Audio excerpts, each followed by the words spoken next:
नमस्कार बंधुओं, व्यंजन संधि के अंतर्गत आज हम एक दूसरा नियम समझेंगे।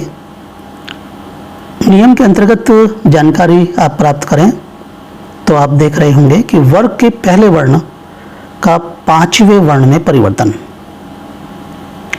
शब्दांश, पहले शब्दांश के अंत का जो पहला वर्ग का पहला वर्ण है वह पांचवें में परिवर्तित हो जाता है। नियम इस प्रकार है, आप देखें। जैसे प्रथम वर्ण है क, च, ट, त, प। इनके बाद में यदि न या म वर्ण आ जाए, यानी दोनों ही अनुस्वार हैं, आ जाए तो उनको अपने ही वर्ग का पांचवा वर्ण हो जाता है। यानी क अंग में बदलेगा, च य में बदलेगा, ट अण में बदलेगा, त न में बदलेगा और प म में बदलेगा। अर्थात आप देख रहे हैं इसके अंतर्गत क जो है अंग में, च य में, ट अण में, त न में और प म में परिवर्तित हो जाता है। उदाहरण के तौर पर आप देखें, जैसे एक उदाहरण है वाक धन मय।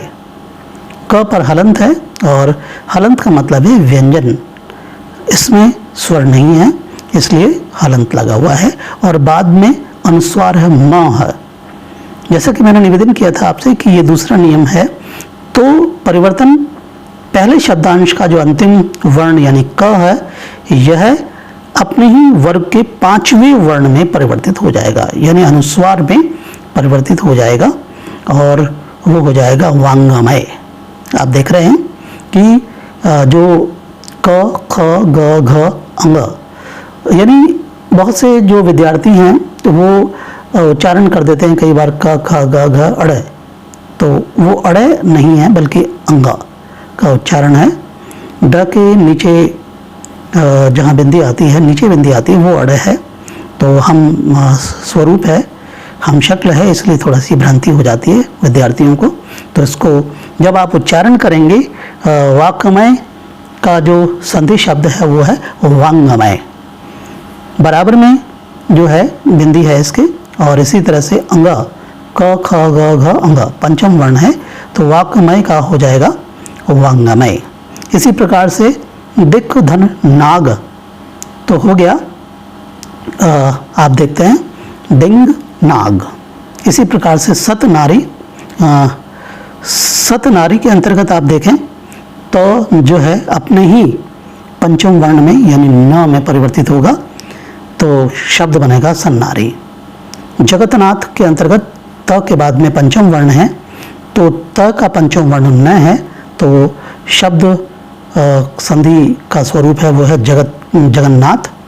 इसी तरह से सतमार्ग है, सतमार्ग में त के बाद में न है, त पहला वर्ग का पहला वर्ण है और म पंचम है तो त अपने ही वर्ग के पंचम वर्ण में न में परिवर्तित हो जाएगा, वो होगा सन्मार्ग।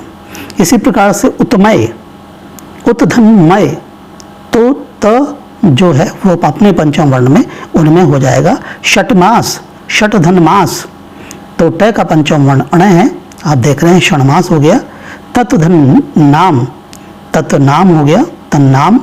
इसी प्रकार से उत धन नयन, आप देखते हैं कि उत धन नयन जो है त अपने ही वर्ग के पंचम वर्ण यानी न में बदला और इस प्रकार से त पर हलंत है यानी व्यंजन है तो आप देख रहे हैं कि त न में परिवर्तित हो गया, उन्नयन हो गया।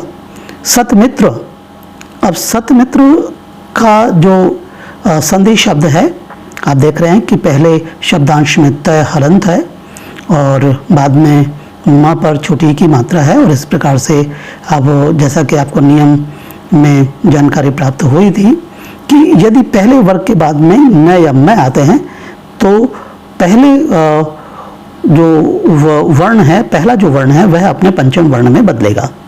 तो सत धन मित्र सन्मित्र हो गया, यानी न का जो न की जो ध्वनि है तय की ध्वनि न में परिवर्तित होगी। इसी प्रकार से चित्त धनमय, आप देखते हैं त न में परिवर्तित हो गया, चिन्मय हो गया। और षट धनमुख, आप देखते हैं कि ट पंचम वर्ण में परिवर्तित हो गया, अणय हो गया तो षणमुख हो गया। सतमति, आप देखते हैं कि बहुत ही प्रचलित शब्द है, कई बार भूलवश विद्यार्थी भूल करते हैं इसमें, इसलिए आप ध्यान से देखें। और तय अपने पंचम वर्ण में बदला है। सत धनमति का सन्मति हो गया। तत् धनमय जो है तय न में परिवर्तित हो गया, तन्मय हो गया। उत धन नायक उन्नायक हो गया।